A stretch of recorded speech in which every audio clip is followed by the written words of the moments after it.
Менин суроом Акылбек Жапаров мырзага.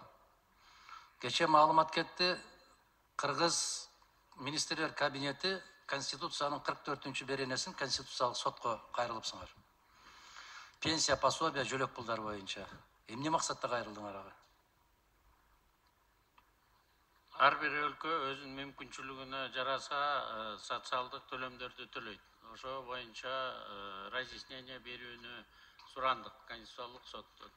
Сиз мындай так жооп бериңизчи. Башта мындай бир күчтүү эле жооп берет элеңиз го. Азыр сүйлөсөмбү, сүйлөбөсөмбү, айтсамбы, айтпай эле койсомбу? Мындай тиригирээк болсоңуз. Мен билем, даражаңыз бийик, билем. Бирок мындай так жооп бериңиз. Мен сизден улураакмын, даражам дагы улураакпы. Ошон үчүн мага акыл үйрөтпөй эле койсоңуз. Анда тагыраак жооп бериңиз да, там сүйлөгүңүз келбегенде. Кабинет министров катары өзүбүздүн укугубуз менен колдонуп, Конституциялык сотко ошо статьяны чечмелеп берүүнү суранып кайрылды.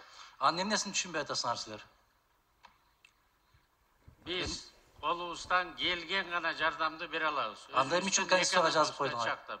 Анда эмне Конституцияга ошентип жаздыңар? Ошо жазылып атканда мен каршы чыккам.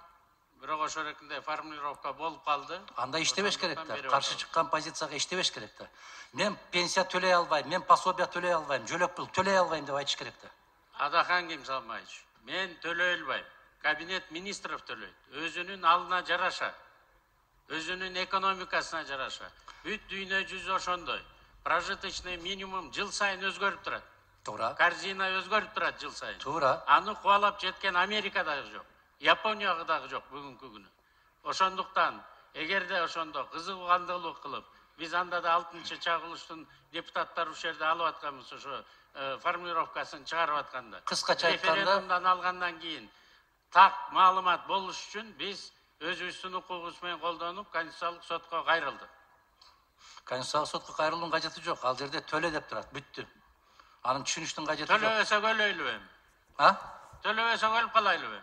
Төлөй албасаңар иштей албайбыз дегиле да. Биз Конституцияны аткарбайбыз дегиле да. Биз иштеп атабыз. Ошо Конституциянын статьясын так чечмелеп бере турган орган бар. Аны сиз дагы мен да чечмелей албайм. Сиз аны так билесиз. Конституциялык сот гана бере алат. Разъясненияны, толкованияны дагы.